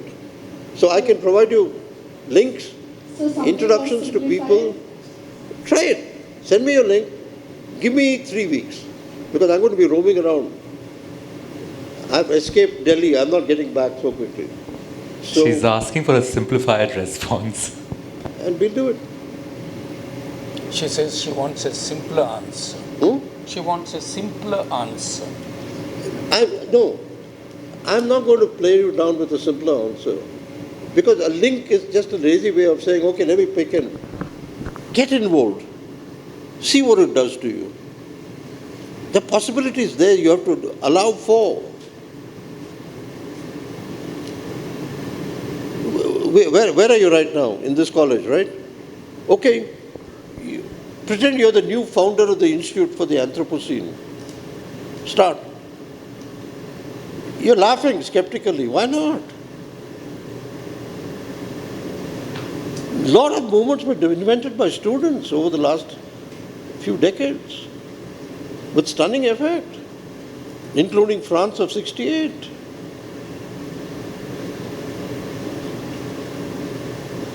Young students in classes eventually converted a question into a political movement.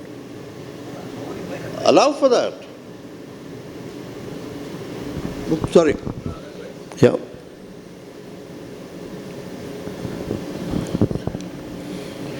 See, my real fear is whether you can survive my optimism. Try it. Come back to me in 2 years and tell me whether you felt different. Oh, it's surprising how many people do. Try. There are a lot of interesting characters in Bangalore who can help you. Talk to them.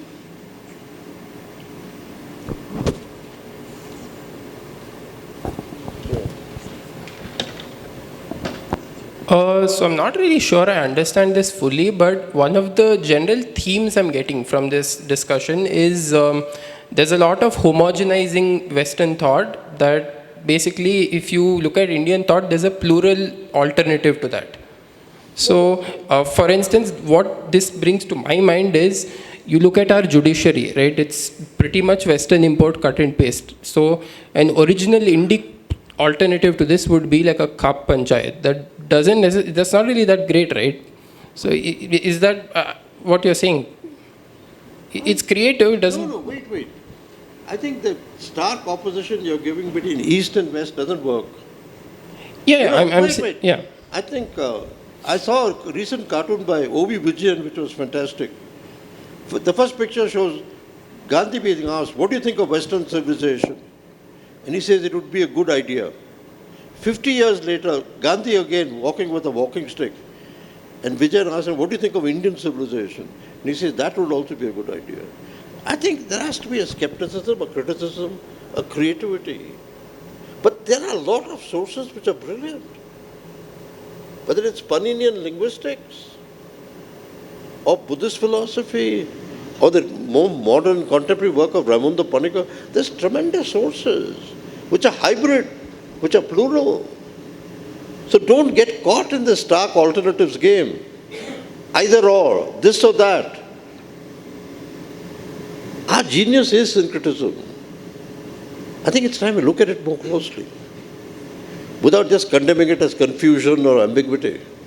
No, I mean, I'm not condemning all of it. I was just... No, but I'm saying, take a deeper crack at it.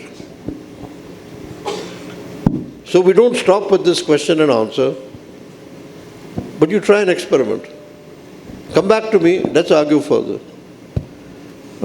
I'll just intervene 1 minute, not much, because some of the students are very familiar. And the invitation that is extending, right, is a real genuine invitation to work through things and discover. Some of the words, the Anthropocene, very looks like a hi-fi word, right? But the invitation is there. Let me work through it. We operate by dictionary definitions. Let's abandon the dictionary definitions and work through it, and we can discover. I think the offer that is extended to the students is a very genuine offer that you come, sit with me and work through it. So in that way, the questions that some students are very familiar to me, and we've been having this discussion in class, right? There's this, the block that we encounter, that okay, next what, right? I would interpret it as a, come, let's work. Right? As we work, we may discover things. Yes, Raghu, and then Chandan.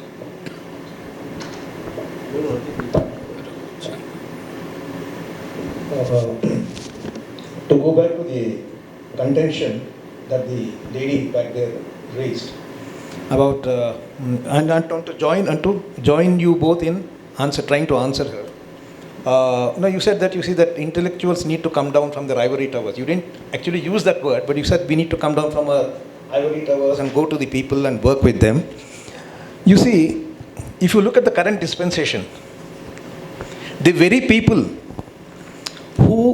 the very intellectuals who have worked with the people, who represent the people, who work for decades with the people, are either called the Tukde Tukde gang or the Khan Market gang, and many of them are thrown in jail. And all these people have been labeled intellectuals, ineffectual intellectuals, or people who break up the world, break up India. Jean Drèze is not in jail, but you mentioned Ela Bhatt, Aruna Roy. Now all these people, they have worked amongst the people. These are intellectuals. The Bhima Koregaon 16. And then there's another word that you mentioned. You see, he said that our river is not recognized to have rights. Whereas in this country, Ram Lalla has rights. Ram Lalla, or a deity the idol in a temple, is recognized as a person. But a river or the Niyamgiri hill, that is not recognized as a person. The people who depend on that hill, the people who depend on those environs, are also not recognized as legitimate litigants. And that is where Vedanta or Adani or somebody else, gets precedence over people. So these are some people who are arguing on behalf of these people, the dispossessed. They are labeled as intellectuals who break up the country. So this is something that we must think about, and therefore it devolves upon all of us here to actually redefine what an intellectual is and say that these are the people, they represent the people. That is what we have to, and it devolves upon us and our children. Thank you.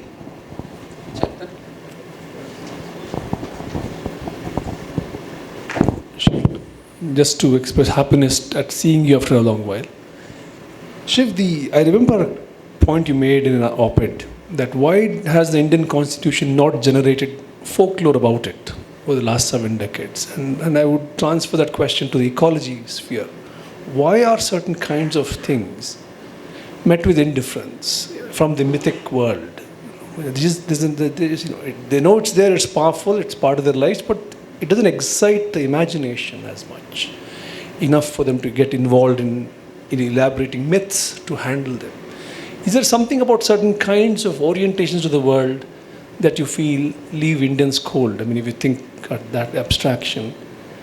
And I feel, I was just thinking the Hind Swaraj text simply doesn't bother to cut up the world into social, political, economic, ecological. There's a way in which a vision is being offered. It's a non-colonial vision, a non-capitalist modern vision. I was wondering if there is something about the vision shift. A vision grabs someone, and a vision is not a special interest vision.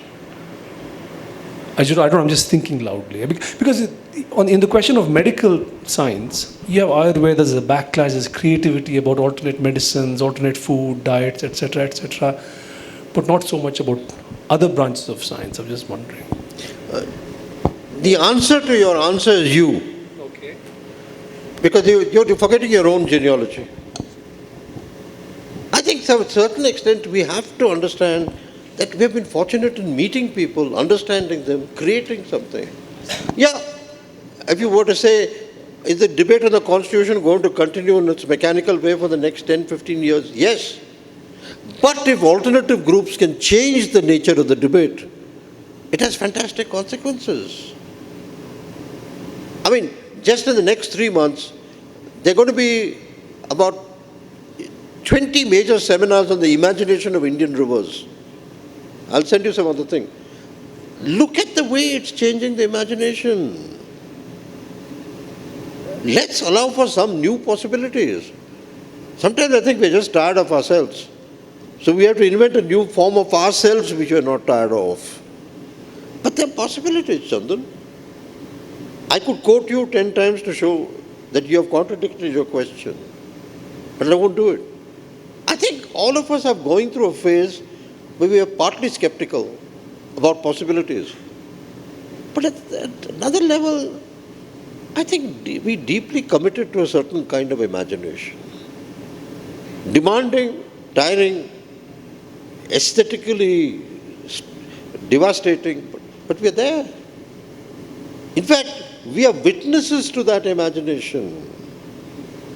We can't be passive. And I would expect more and more some of you to get up and say, excuse me, I was there. This is what happened. And there's a difference. Sorry. No, I thought there was a continuity here, that's why. Good afternoon, sirs. Firstly, thank you for the lecture. My question to you is, how would you encourage us, and especially the youngsters, to form our own ethics when majority of the people are sticking to standardized ethics or what society follows? So how would you encourage us to break free of that and come out with our own ethics? Gossip. No, debate ethics. Think of these questions. And then once in a while take a position which is of a different order. If you're interested, we're just going to set up an institute of ethics to do some of these things. If you're interested, join in. No, I don't want this question to just fall flat here. We are trying new small experiments. If some of you are interested, you're welcome. You can always go back 5 months later and say, an idiot. But try it. And I think there are a lot of people doing this kind of debate. I mean, if we can bring to a discussion the passion we bring to film, to ethics, might be an interesting proposition. Try. So it's about the continuation of what Sridhar raised.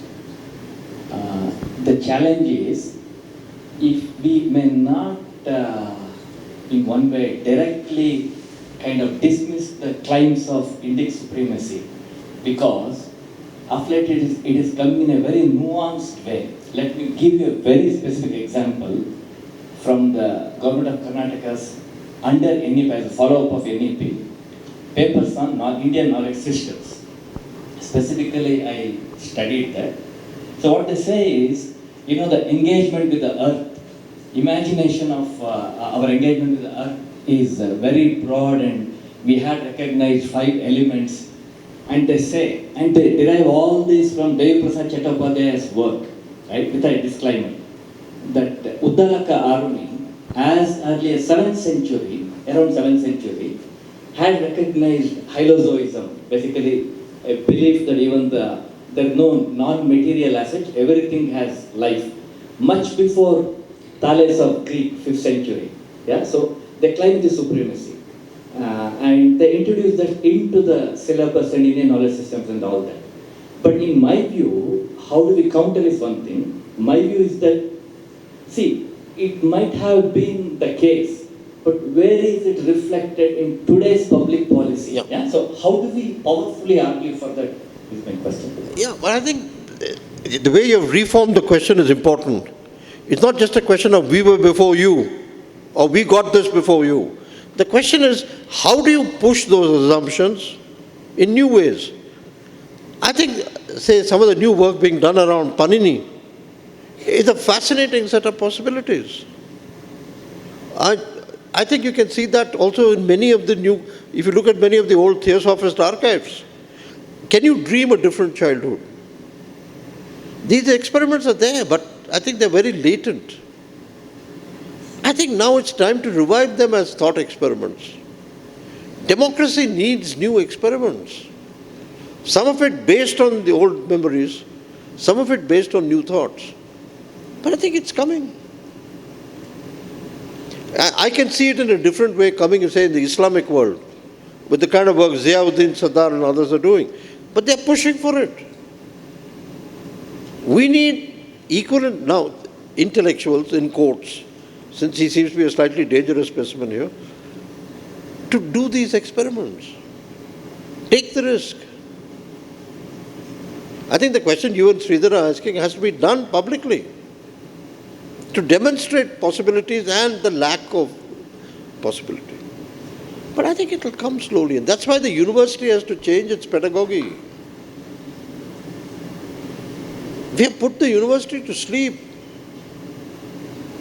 It's not radical enough in terms of thought. It's only radical in terms of ideology. Contrast here is, while we claim that we had all this, we were the first to recognize.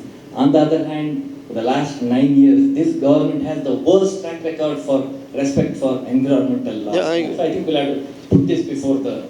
I'm trying to be well behaved about the government today.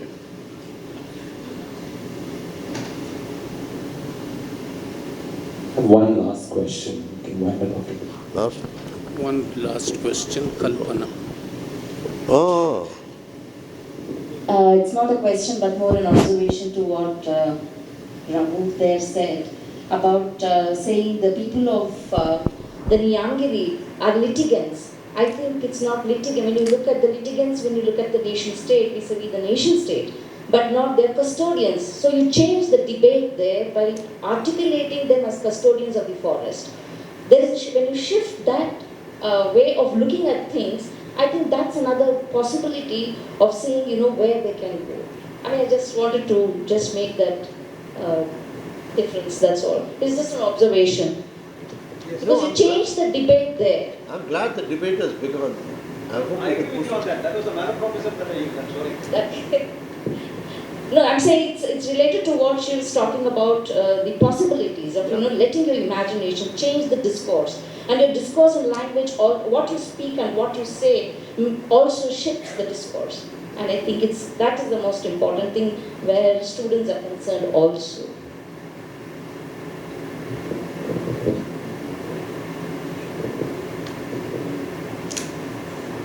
There's one student, this is the last one. We'll wind up with this question. So this is another observation. From just what I gather from this conversation, our approach to this eccentricism, again, is very established. You try to establish something, and the very idea of revolution, for me, I feel it should always be in the margins in a way to say it. Because when it becomes mainstream, when it becomes an establishment, it is accepted and forgotten. So I think that is one of the approaches that we need to consider. We shouldn't go about how do we make this mainstream, how do we absorb it into our already existing system. Because once we do that, it becomes something that we have accepted and therefore we forget. So as long as these radical ideas stay on the outskirts, on the margins, they still are capable of sparking new flames. And so that's why the importance of the mainstream ignorance, I feel, is something that is understated. I wish the two people behind you would answer that question. No, because I think you would understand that these are convenient statements. That to a certain extent, as radicalism moves to the center, it flattens out. It does. But it gets absorbed in constructive activities of various orders, which may not be so dramatic, but which might be fundamental to the society. So I think you've got to push. I wish each of you would speak 2 more sentences, because you leave the question hanging. Push further. Which radicalism? Where? When? How? Are you talking only of the left? Are you talking about other experiments on Gandhi? Otherwise you are just caught in generalities today. Push. And something interesting starts happening when you look at experiments in education, experiments in science, experiments in pedagogy, experiments in politics. Something interesting is emerging. But yeah, it's not as dramatic as you'd expect right now. I would only like to make one statement. I think we need to turn to real activists. There's always this danger of this so-called mainstream of power structure incorporating, assimilating everything. But that doesn't prevent a serious, a sincere activist from pushing radical ideas forward. So if there is a certain kind of incorporation, assimilation, now it becomes an additional burden, an additional challenge to push it forward to such an extent that assimilation does not become a possibility. So I think at the level of theory, at a philosophical level, these are very valid. But if you talk to genuine activists, they know how to push it, how to refuse to be accommodated, assimilated, incorporated. Not that you come up with a solution that's going to demolish the mainstream. Now that's too unreal. It's not even a good illusion. So I think we need to depend more and more on experiments, more and more on pushing experiments, and stop being very deterministic. As if the first step you take is going to be incorporated and is going to lead you to a dead end. No committed activist, genuinely committed activist, would operate at that level of being afraid of being incorporated. Thank you, sir. I'm sure we all have something to take away from the Q&A. I now invite Dr. Anusuya ma'am to deliver the vote of thanks. I'm actually not prepared because I was thinking a few days back. I knew the conspiracy of the department to make me come and stand here, so that score I'll settle it later. But the thing is that I'm really unprepared. I was thinking of preparing for this vote of thanks, but then I thought, let me not. And good I did not prepare, because all good words would have become words of power. That's what I understand now.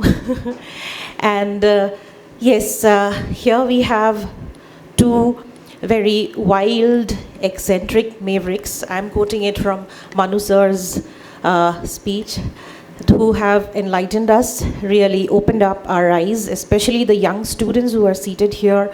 I'm sure we have to start working, thinking and analyzing things from our own space. And can't take it for granted that we know everything. We have to start going back to the memory, looking for archives, understanding what it is. Thank you so much to both the stalwarts seated here for, illuminating us about these things.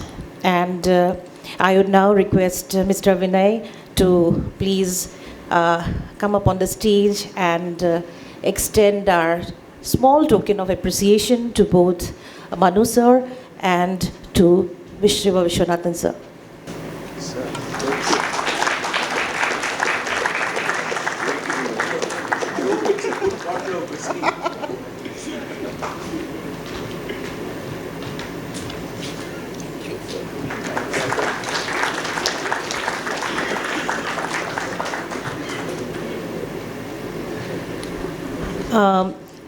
I'm really amazed with the kind of engaged interactions that we could get from the audience. Extremely happy and would like to extend my sincere gratitude to all of you all who have made it for today, traveling from your comfortable zones and coming and being with us. Very grateful to all the student participants here, and I will not extend my vote of thanks too much, but I would really like to place on record the efforts of all the staff, the SGCC fraternity, in their different capacities and caliber, wherein we could put up this 5th edition of Annual Republic Day lecture series. Thank you so much. Thank you.